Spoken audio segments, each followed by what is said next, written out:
Abra sua Bíblia no livro de Ageu. Quero rapidamente compartilhar uma palavra e algo que inquietou meu coração essa semana. O texto é bem conhecido, vai facilitar minha exposição.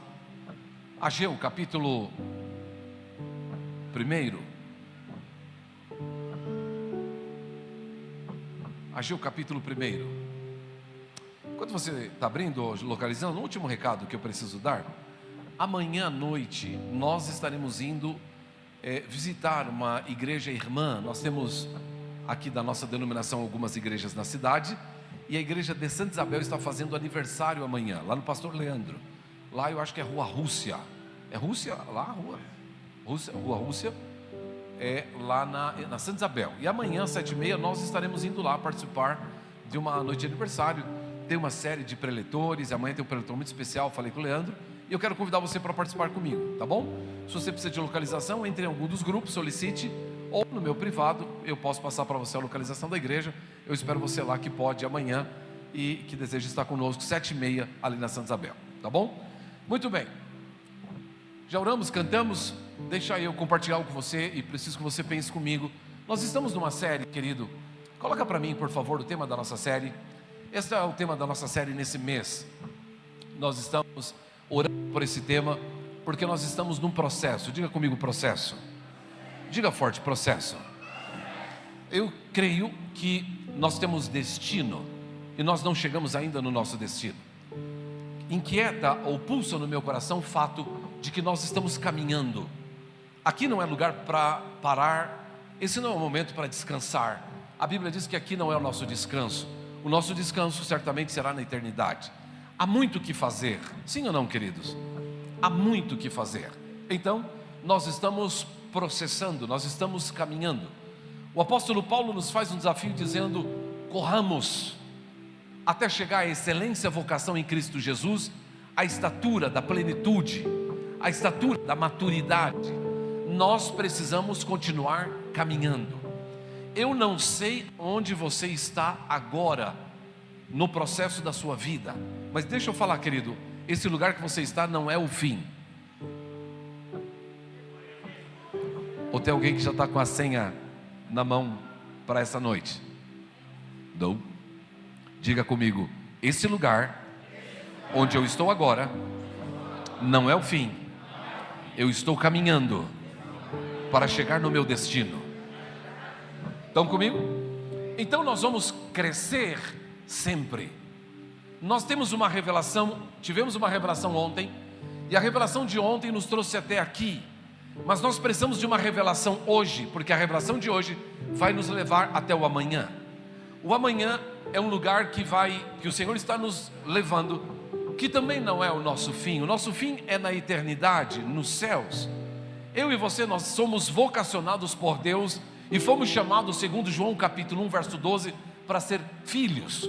Nós somos filhos de Deus. Diga comigo: eu sou filho de Deus. O maior grau no céu, em relação aos homens, é a posição de filho, Adriano. E a menor posição no céu é a condição de filho. Então todos nós somos filhos de Deus. Todos nós fomos chamados e vocacionados para ser filho. Agora, enquanto filho, nós estamos crescendo, amadurecendo, caminhando. O apóstolo Michael acabou de dizer que já alcançou 8 nações.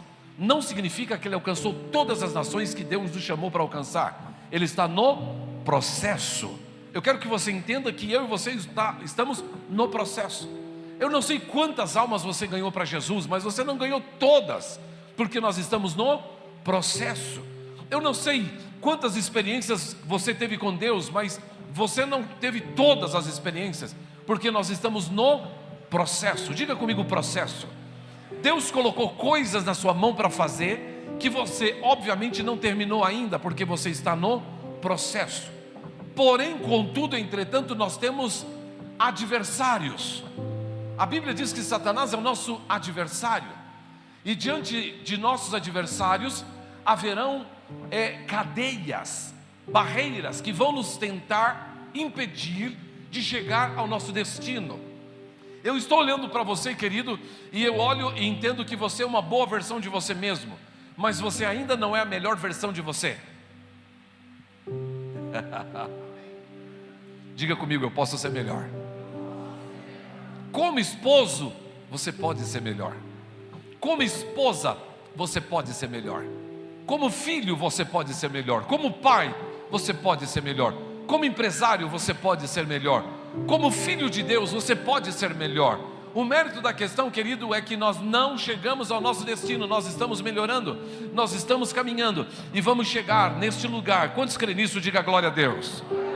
Muito bem, mas torno a dizer, há cadeias que precisam ser quebradas, há limites e há estruturas mentais que precisam ser desfeitas, há estruturas emocionais que precisam ser rompidas, há estruturas intelectuais que precisam ser desfeitas.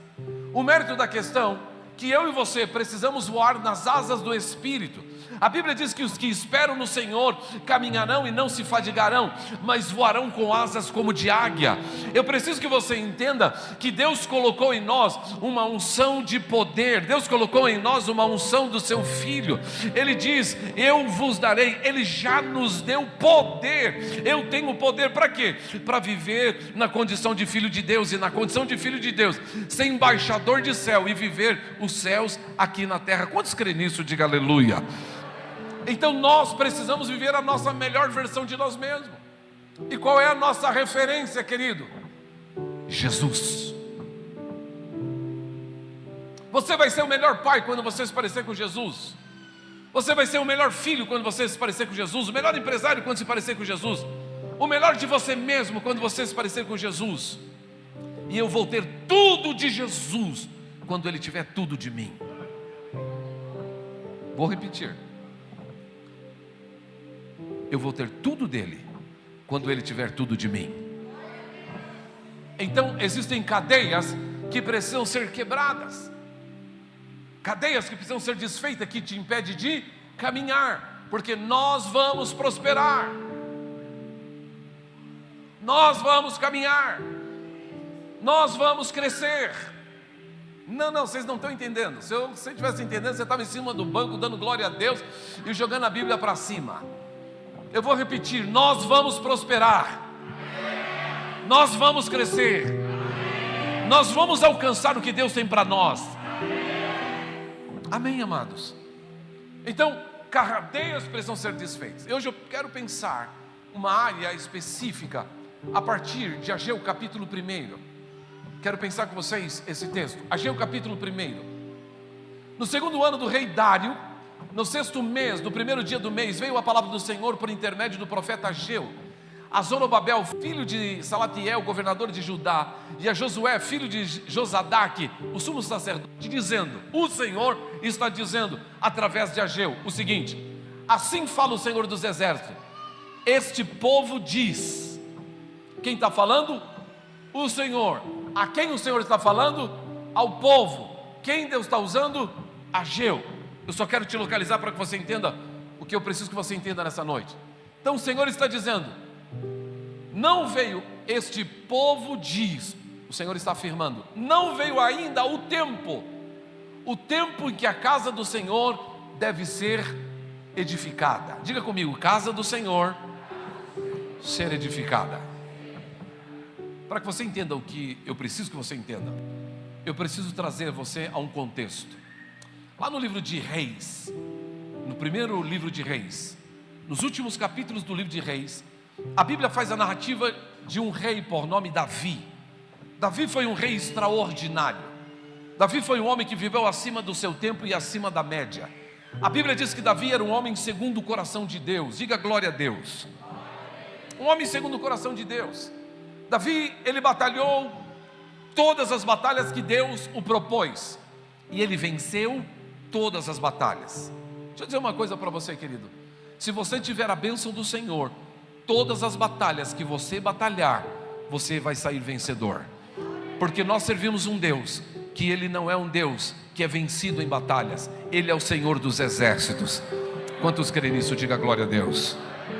Interessante, amados, que o livro de Ageu, ele menciona o Senhor 34 vezes.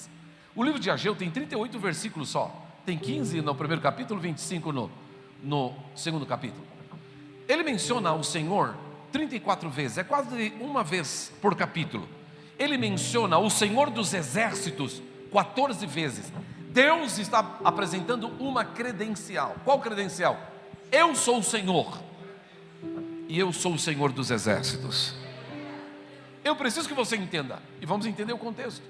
Davi era um homem segundo o coração de Deus, porém Davi agora já era velho, avançado em idade. Davi, talvez, para nosso contexto, sofresse de uma enfermidade que faz tremer, é Parkinson. A Bíblia diz que ele tremia. Ele tinha frio exacerbado, talvez, por febre, eu não sei. A Bíblia diz que uma concubina ia dormir com ele por causa da friagem do seu corpo para aquecê-lo. O mero da questão é que ele já era velho em idade. E o salmista escreve um salmo no capítulo 37, verso 4, dizendo o seguinte: agrada-te do Senhor e Ele satisfará os desejos do seu coração. Davi vive os seus anos, termina a sua caminhada, já é velha idade para a morte, e ele não realizou um sonho. Davi era apaixonado por Deus, pela sua obra, pela sua presença, pelos seus feitos, mas Deus não lhe deu oportunidade de realizar um sonho. E qual era esse sonho? Ele não pôde construir a casa do Senhor. Ele estava indignado. Eu estou próspero, estou abençoado, estou rico, eu tenho tudo, e a casa do Senhor é só uma tenda.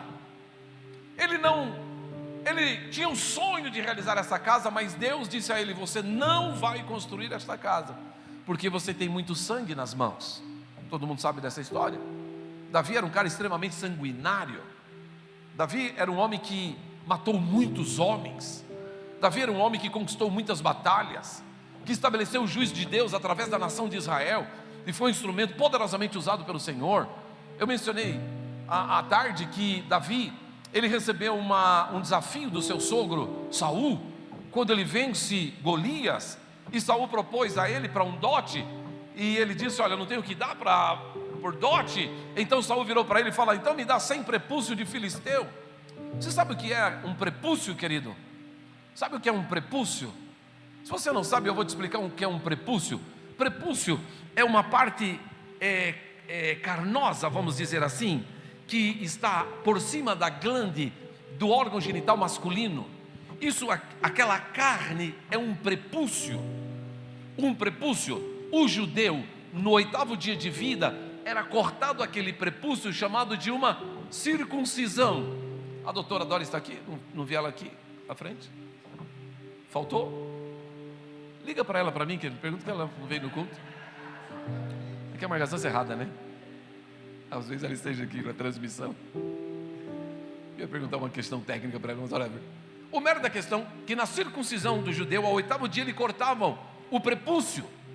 Essa parte do prepúcio só é tirada de um homem, querido, sobre 2 circunstâncias: se ele é criança e é voluntário, ou você precisa matar um homem para tirar o prepúcio. Sim ou não, querido? Sim ou não? O meu pai tem quantos anos, pai? 75? 76 anos. Há 76 anos ele é santista, e ele não torce para o Corinthians. A única forma dele torcer para o Corinthians, eu acho que é se tirar a vida dele. Mais ou menos assim, só para vocês terem uma ideia. Porque quem sabe o que é corintiano sabe o que eu estou falando. A única forma de um palmeirense se tornar corintiano é se matar ele. A única forma de tirar um prepúcio de um homem é matando ele. E a Bíblia diz que Davi entra no arraial dos filisteus, e ele tira não só 100, mas ele tira 200 prepúcios de filisteus. Significa que ele mata 200 homens. Ele tem na sua mão muito sangue. Ele era um homem segundo o coração de Deus, mas essa era a justiça daqueles dias, e ele era o instrumento que Deus usava contra os inimigos do povo de Deus, e os filisteus eram inimigos do povo de Deus. O mero da questão é que ele tinha tudo, mas não teve o privilégio de construir o templo, o lugar da morada, a casa de Deus. A Bíblia diz que Deus então o abençoou, e ele então deixa um legado sobre os seus filhos. A Bíblia menciona que quando ele está para morrer, exatamente nesse momento, o seu filho Adonias, que era o 4º filho, os 3 filhos mais velhos já haviam falecido, ele era o 4º, ele se auto-intitula o rei de Israel. Ele sai pela rua gritando, né, e coloca um pajem para dizer: olha, esse é o rei de Israel, esse é o rei de Israel. Na verdade ele estava dando um golpe de estado, o rei ainda estava vivo, e não havia a permissão de Davi para isso. Mas havia uma bênção para o 10º filho, ou 11º, se não me entrar a memória. O 10º filho, ou 11º, era Salomão. Salomão era a figura mais improvável. Aqui eu abro um parênteses para dizer uma coisa: Deus vai usar pessoas improváveis para fazer coisas excepcionais. Deus vai usar as pessoas que não são para fazer as coisas que estão. Deus vai usar os indoutos para enganar os sábios. Quantos estão entendendo o que eu estou dizendo? O que eu preciso que você saiba, querido, que talvez você seja a pessoa mais improvável aqui nessa noite. Então, eu tenho uma palavra para você. Talvez você sinta a pessoa mais improvável. Então eu tenho uma palavra para você, porque o Deus que nós servimos é o Deus de pessoas improváveis. Salomão era o menor, Davi não era o provável. Quando nós olhamos para a palavra de Deus, nós vamos ver, Luiz Carlos, muitas pessoas improváveis, e Deus levantando elas e usando elas de formas excepcional. Quando você entender o que eu estou dizendo, diga amém. Então ele levanta, e Deus lhe dá a oportunidade, agora Salomão, de construir o templo. E quando ele constrói o templo, querido, acontece uma coisa muito curiosa, e aqui eu fiz umas anotações, porque eu faço questão de mencionar isso. Na construção do templo, deixa Davi, deixa um legado para Salomão, e então Salomão agora tem um compromisso de construir a casa. Ele começa a construir a casa no 4º ano do seu governo. Ele demora 7 anos para construir essa casa. Sabe quantos funcionários, quantas pessoas ele utilizou para a construção? Tosta, quantas pessoas ele usou para a construção? Salomão usou 153.600 pessoas para a construção do templo. Só para você ter uma ideia, 70 mil eram carregadores, 80 mil eram cortadores de pedra, 3.600 eram capatazes, só para cuidar dos animais, 30 mil eram militares israelitas, eram ao todo 153.600 homens, fora ainda os artesãos fenícios, que eram mestre com mirão. Então ele usa aproximadamente 160 mil pessoas para a construção do templo. Esse templo era gigantesco, era maravilhoso. Olha só, não bastasse isso, não vou detalhar, eu tenho todos os detalhes, não é porque eu sou inteligente demais, é porque agora tem inteligência artificial. Eu perguntei, ela me respondeu, tá, querido? Ele usou para a construção desse templo cifras de hoje, 1.880 bilhões de reais. Repito, 1.880 bilhões de reais para a construção do templo. Pastor, mas é muita coisa, é muito dinheiro. Deixa eu só mencionar um detalhe. Só um detalhe. Ele usou para a construção do templo, só para que vocês entendam o que eu vou dizer. Ele usou para a construção do templo, deixa eu só localizar aqui, quantas?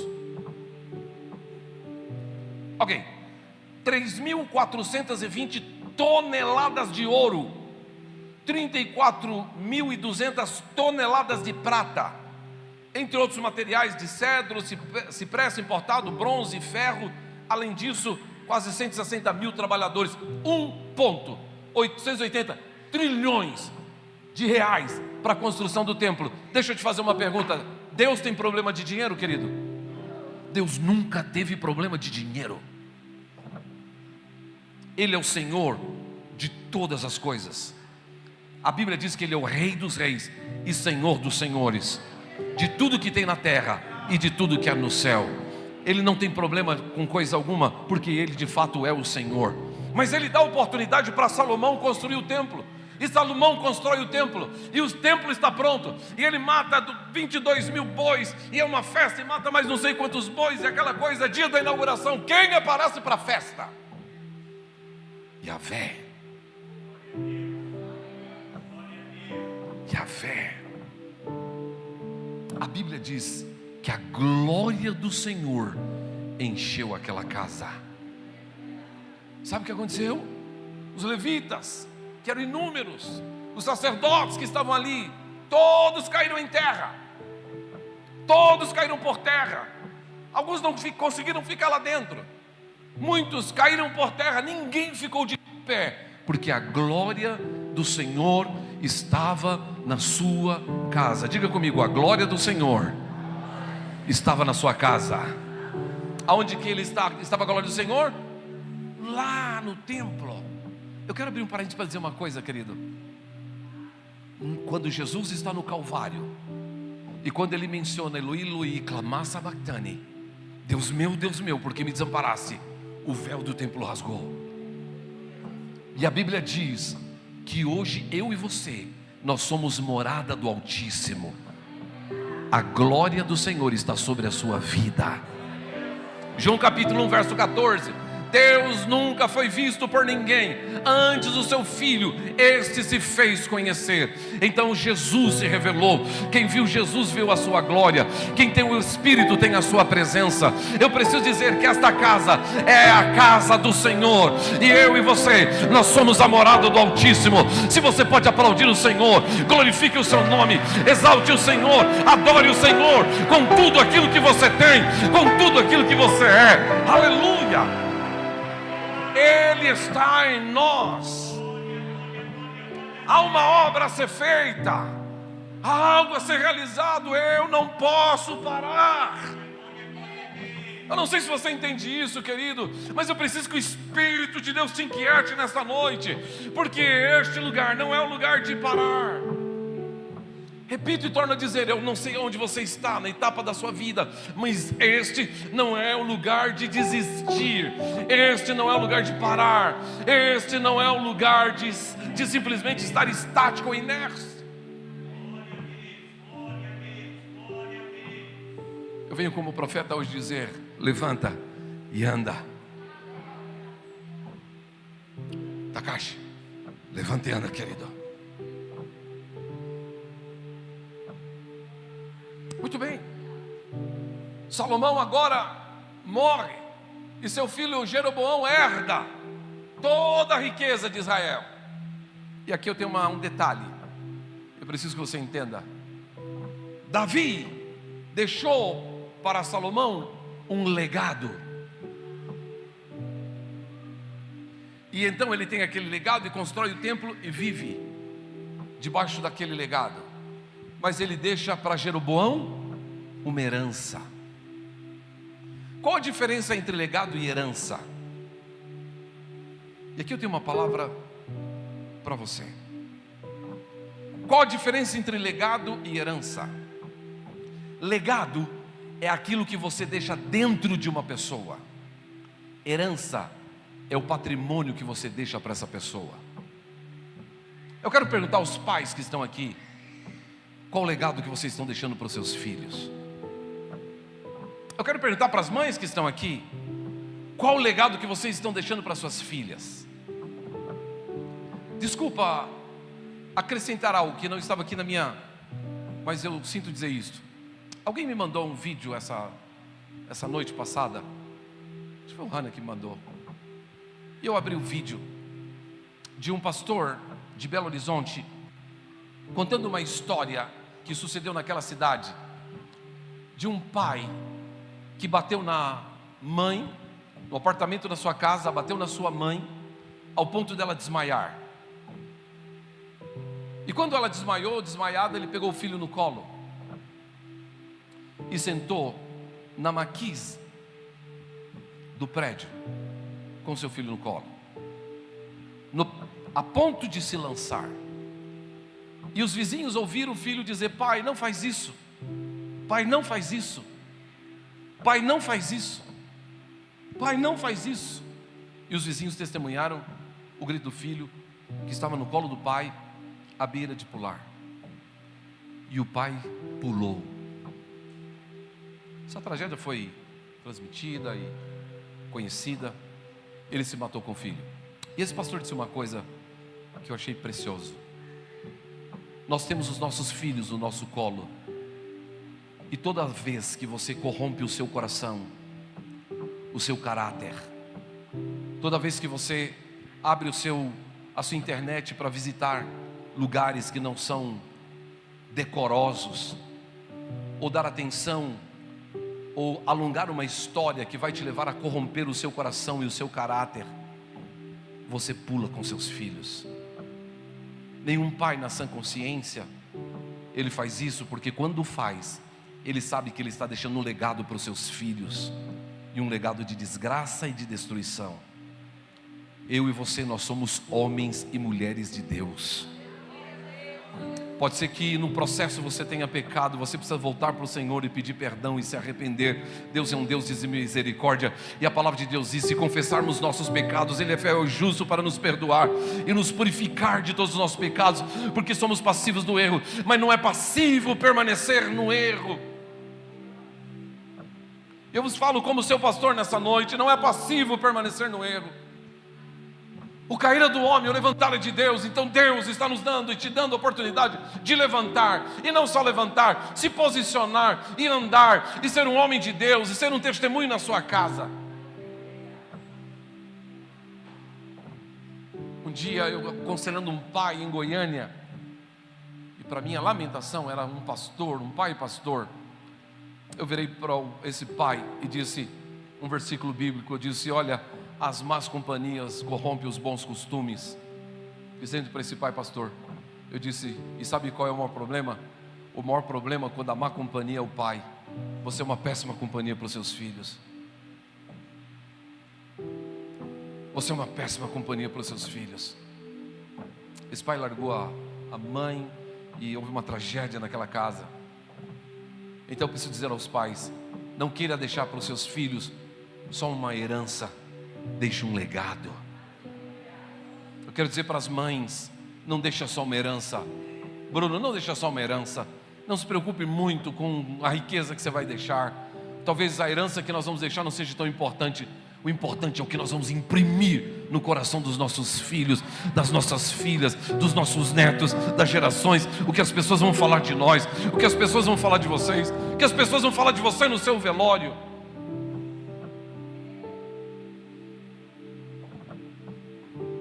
Eu não sei porque eu estou falando isso, mas eu sei que o Senhor está falando isso. Eu quero dar a oportunidade, querido, para que você se posicione no Senhor. Roboão se tornou um péssimo rei, ao ponto de, não ouvindo, nós conhecemos a história, vocês conhecem, ele então agora não ouvem os conselheiros, ouve o conselheiro jovens, aumenta os impostos, ele agora parte por um processo. Então o reino de Israel agora se divide em duas partes, Israel e Judá, duas tribos do sul, 10 tribos do norte. O reino se divide, o povo peca, se distancia, a Babilônia vem, saqueia Israel, torna o povo cativo. Eles vão para o cativeiro, fica 70 anos no cativeiro. O pecado traz consequências, o pecado quebra, gera condenação. E obviamente que todas as vezes que Israel pecou, Deus tratou com Israel, trazendo peso sobre Israel. A proposta era trazê-los de volta, e numa convergência na relação de santidade. Mas eles pecam, estão no cativeiro. O templo de 1.880.000.000, que foi construído por 160.000 pessoas, estava em ruína, foi saqueado, roubado, os utensílios foram levados embora, os nobres eram servos na Babilônia, os simples eram escravos na Babilônia, eles estavam subjugados. Mas Deus, Ele é Senhor de todas as situações, Ele conhece todos os tempos e todas as estações. E Deus então agora, Ele determina um tempo de livramento para Israel, e Ele levanta um rei por nome Ciro. Deixa eu falar uma coisa, querido. Talvez nesse tema, talvez você esteja exatamente no momento ou no lugar onde você está cativo de uma situação. Eu estou pregando nesse mês para que o Senhor liberte e nos liberte de todo cativeiro, ou de toda cadeia, ou de toda barreira, para que nós possamos ser efetivos naquilo que vamos fazer, e fazemos com excelência. Talvez você esteja preso, mas deixa eu te falar, Deus vai levantar alguém, Deus vai levantar uma situação, Deus vai levantar um Ciro, Deus vai levantar um contexto, Deus vai fazer algo que vai te libertar desse ambiente que te prendeu, porque Deus tem propósito na sua vida, na minha vida, na nossa vida, e nós precisamos viver aquilo que Deus quer que vivamos. Quantos estão dizendo o que eu estou falando? Quantos creem nisso? Diga aleluia. Talvez você esteja no cativeiro, como esse povo estava no cativeiro, mas o rei Ciro Então agora, usado por Deus, Ciro chega para libertar Israel. E ele edita, faz alguns editais, liberando para que o povo voltasse para Israel. E o povo agora está voltando para Israel. E o povo agora está em Israel.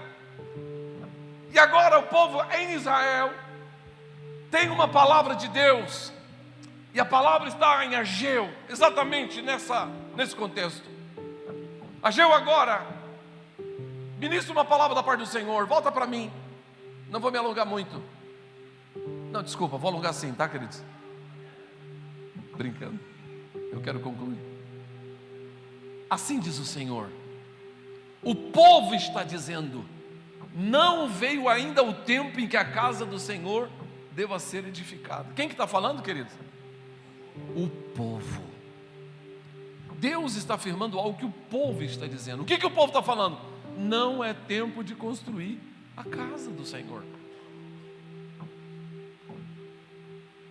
Olha, eles estão no cativeiro, eles estão libertos. A primeira coisa que deveria ser restaurada era a casa do Senhor. Diferente do que nós vivemos hoje, nós podemos ter a presença de Deus aqui, acolá ou acolá, mas a referência era a casa do Senhor. E Deus fica indignado com aquilo e diz: olha, o povo está falando que não é tempo. Muitas pessoas estão embaraçadas e cativas no processo da sua vida e usando o mesmo argumento: não é tempo.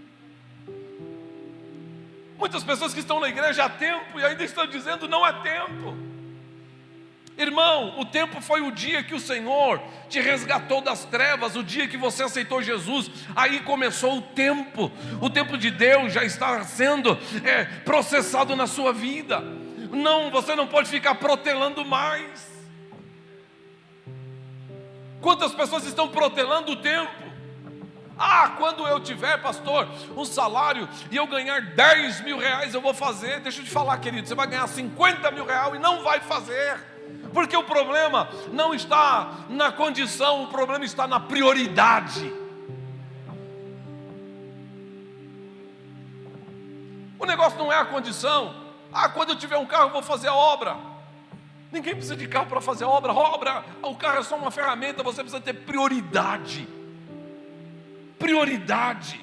O mérito é prioridade. O que aconteceu? Esse povo veio para Israel e o Senhor está dizendo: vocês estão dizendo que não é tempo de construir. Verso posterior: veio pois a palavra do Senhor, e torna a dizer 34 vezes aparece a palavra Senhor, 14 vezes a palavra Senhor dos exércitos, e eles estão dizendo por intermédio do Senhor, através do profeta Ageu. Olha o que ele diz, verso 4: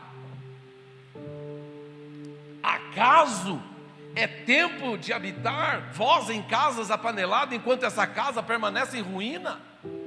Deus está falando: como assim que vocês estão falando que não é tempo? Vocês estão gastando o tempo de vocês construindo a casa de vocês. Vocês estão gastando o tempo de vocês estucando a casa de vocês. Isso era coisa de gente nobre, estucar a casa. Vocês estão gastando o tempo de vocês com as coisas de vocês. Há uma indignação no coração de Deus, porque Deus liberta o povo do cativo para que houvesse uma restauração e uma aliança, porque Deus tinha uma aliança com ele e esta aliança fosse retomada, mas eles se dão não aquilo que Deus tinha, mas aquilo que eles tinham.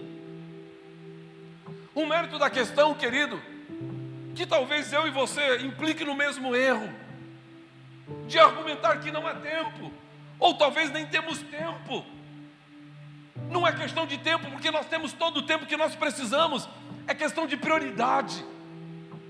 Nós nos doamos aquilo que é nosso, e nos atarefamos naquilo que é nosso, e gastamos o tempo naquilo que é nosso, e construímos aquilo que é nosso, e vivemos os nossos sonhos. Mas eu preciso dizer que há um tempo específico de Deus para realizar o seu querer, a sua vontade. E eu creio que nós estamos às vésperas da última hora, há um toque da trombeta. Deus quer trazer avivamento sobre a sua igreja, mas há uma igreja sonolenta que precisa despertar. Quantas virgens eram, queridos? Quantas virgens? Quantas estavam dormindo? Todas. Quantas estavam dormindo? E o que aconteceu? Ouviu-se um Espírito. Hoje, eu sou essa trombeta nessa casa para dizer: O noivo está chegando. O noivo está vindo. Acorda. acorda tu que dormes, levanta dentre os mortos e Cristo te iluminará. Quantos podem aplaudir o Senhor Jesus nessa noite? Eu profetizo um despertamento na sua vida. Eu profetizo um despertamento nessa cidade. Eu profetizo um despertamento nessa nação, nos cantos da terra. Que venha este avivamento, aleluia. Meu Deus. Eles estavam preocupados com as casas deles. Olha o que o texto está dizendo. Ora, pois, assim diz o Senhor dos Exércitos, considerai o vosso passado. E aí ele começa a dizer, olha que coisa curiosa, verso posterior. Todas as vezes que você não tomar decisões baseado na prioridade, você vai colher, não vai colher coisas boas. Óbvio, me explico. Se você tem uma prioridade na sua vida e não a faz, aquilo vai trazer consequência. E na maioria das vezes, não são boas. Existem prioridades na nossa vida. Um exemplo, eu penso que um jovem como esses jovens, está com quantos anos, Sofia? Quantos anos? 15 anos, fica de pé, Sofia. 15 anos. Qual que é a prioridade dessa moça, querida? Vai estudar, minha filha.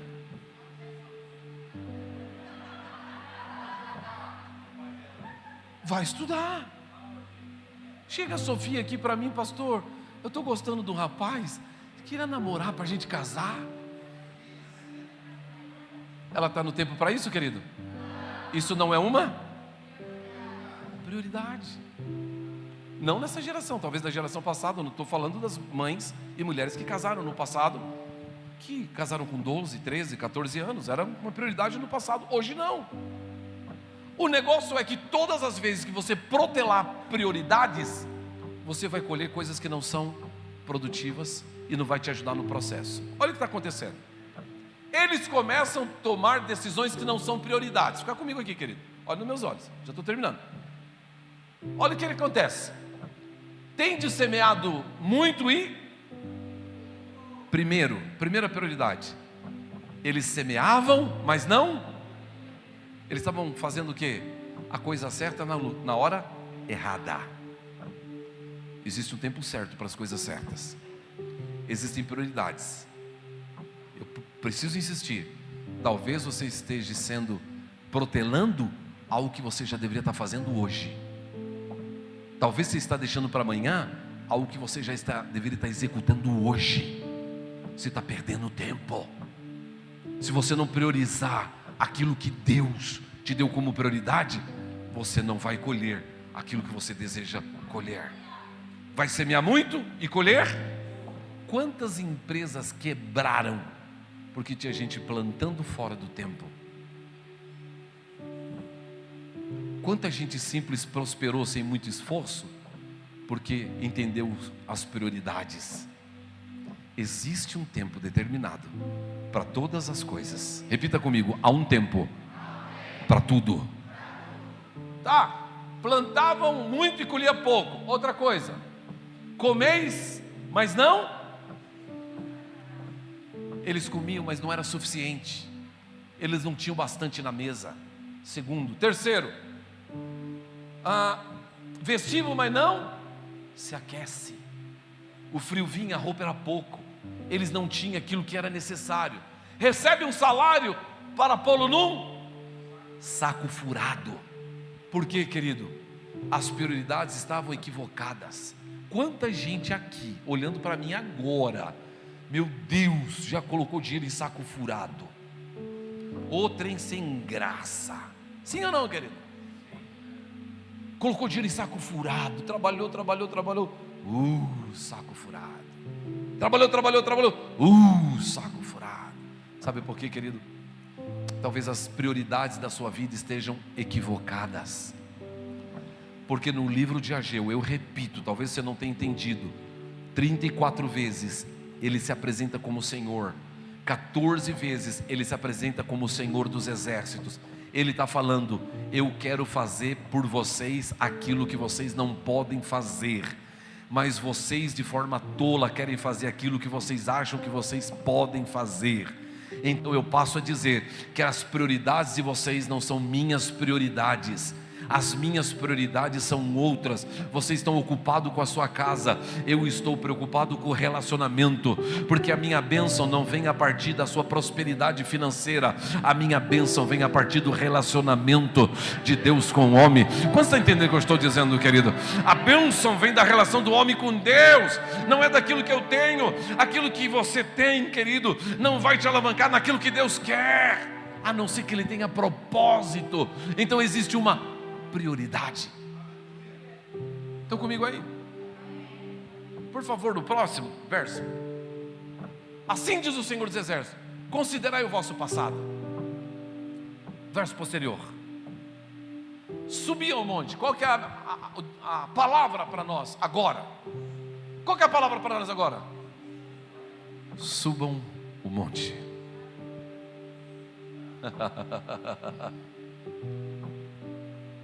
Qual que é a palavra para mim hoje? Suba o monte. Qual que é a palavra, Gabriel? Suba o monte. Vocês querem a senha? Posso entregar a senha de hoje? Suba o monte. Aquilo que você precisa está nele. Aquilo que você precisa está nele.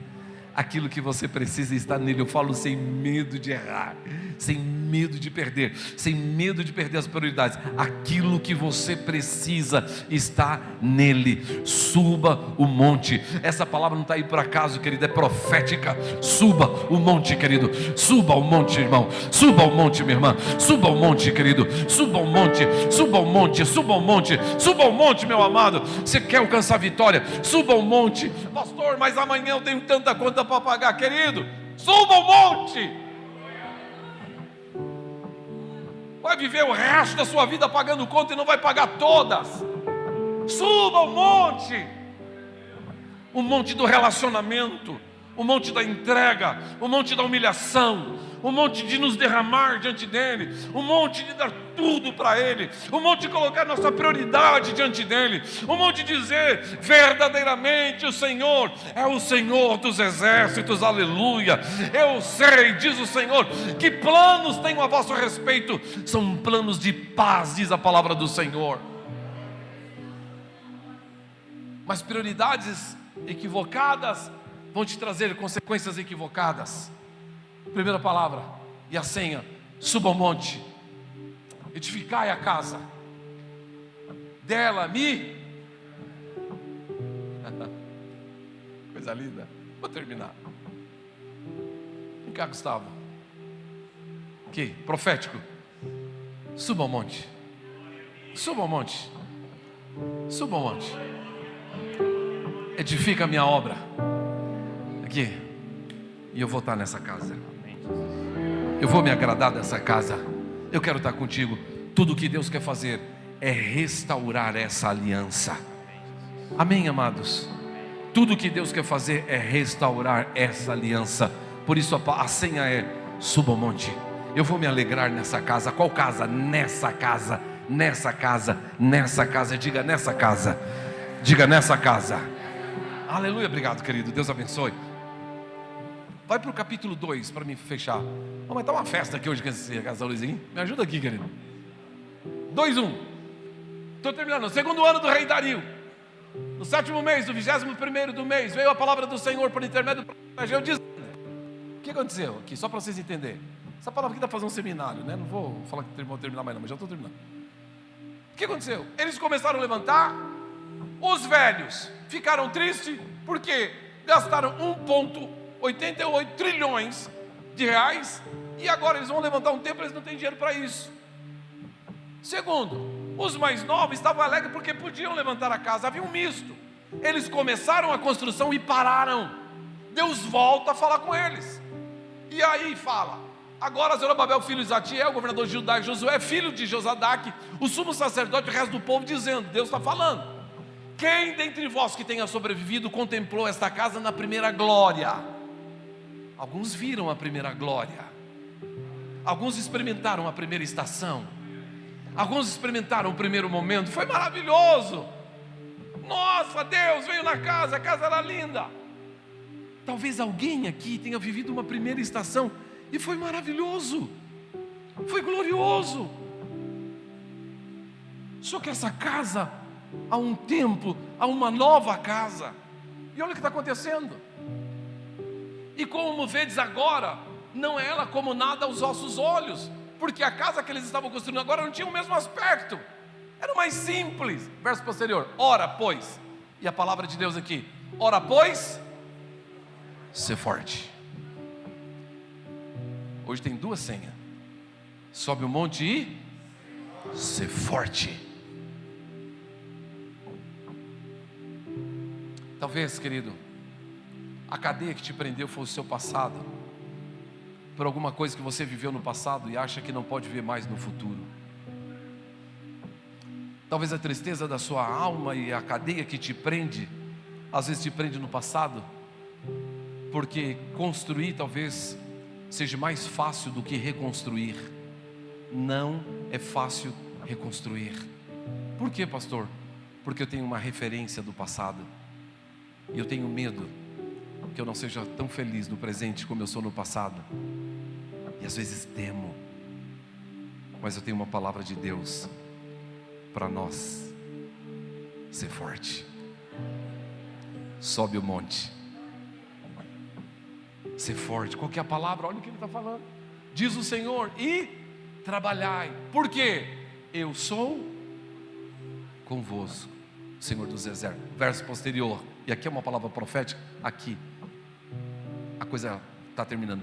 Segunda palavra da aliança que eu fiz. Quem? Ele fez uma aliança conosco.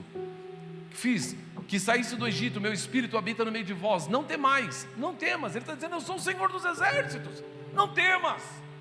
Eu sou o Senhor dos exércitos, não temas. Ser forte. Pois assim diz o Senhor dos exércitos: ainda uma vez, dentro em pouco farei abalar os céus e a terra, o mar e a terra seca. Pausa, abra para mim o Salmo 126, porque esse salmo foi escrito exatamente aí. Esse salmo é chamado Salmo de Rolagem. São 15 salmos que foram escritos nessa peregrinação do cativeiro, e eles escreveram 15 salmos, e esse salmo celebra uma situação. Olha o que diz o texto, Salmo 126: quando o Senhor restaurou a sorte de Sião, ficamos como quem sonha. Então a nossa boca se encheu de riso e de alegria, língua de júbilo. Então entre as nações se dizia: grandes coisas tem feito o Senhor por eles. Verso posterior: com efeito, grandes coisas fez o Senhor por nós, por isso nós estamos no meio do cativeiro, estão saindo, caminhando. Então Deus dá uma palavra: quando o Senhor mudou a nossa sorte, ficamos como os que sonham. Eles estão celebrando, 4 versículos, ele fala de alegria, mas olha o que ele fala no verso posterior: restaura, Senhor, a nossa sorte, como torrente de Negueb. Verso posterior: os que com... repete comigo: os que... não significa que vai ser fácil. Vão rolar lágrimas, mas o Senhor dos exércitos está conosco. O Deus de Jacó é o nosso refúgio. Não significa que vai ser moleza, vai ter desafios, mas o Senhor está conosco. Olha o que ele diz no verso posterior: quem sai andando e chorando enquanto semeia, voltarão trazendo o quê? Da vitória, da alegria, da bênção, da conquista, da comunhão. Aqueles que vão chorando e semeando, querido, eles vão colher esses feixes, eles vão celebrar a vitória. Volta lá para Ageu, querido. Eles viveram esta realidade, e eles então agora estão, verso 6, por favor. Quem dentre vós que tenha sobrevivido, perdão, pois assim diz o Senhor dos exércitos: ainda um pouco farei abalar os céus e a terra. E o contexto, não tenho tempo para falar disso. Farei abalar todas as nações, as coisas preciosas das nações virão, e encherei de glória essa casa, diz o Senhor. Essa palavra, querido, ela tem uma força, ela tem uma capacidade para derrubar muralhas e restaurar vidas.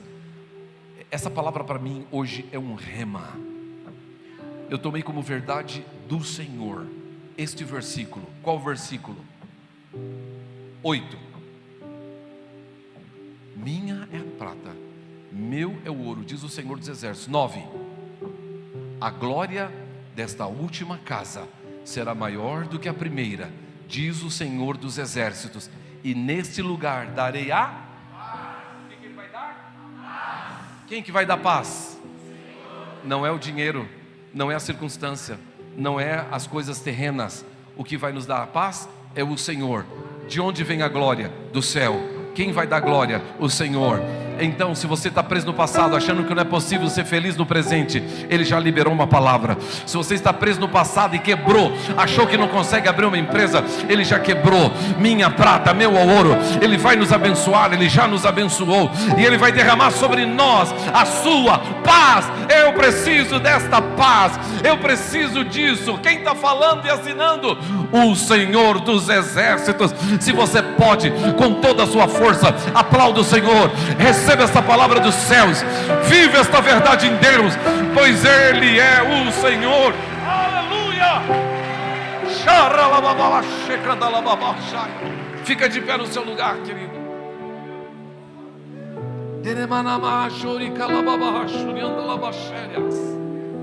Há uma unção de Deus nesse lugar, querido, de restauração.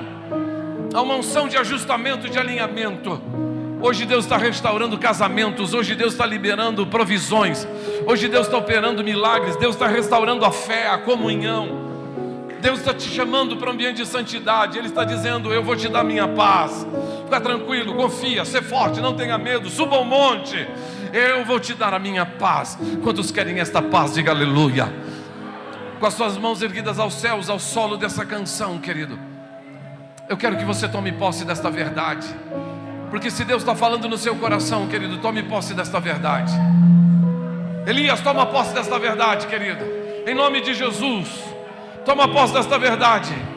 Toma posse desta verdade, meu amado.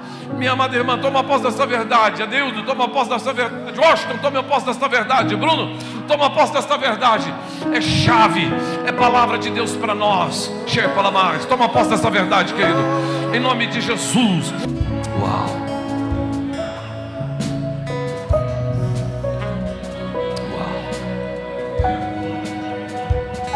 Glória a Deus.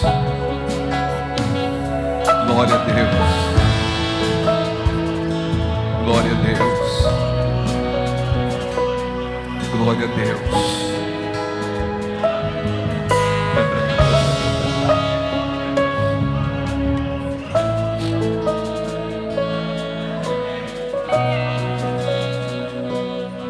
Aleluia.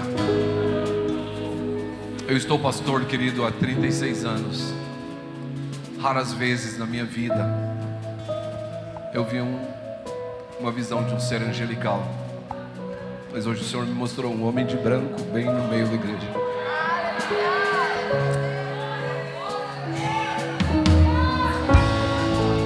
Deus vai fazer alguma coisa neste lugar.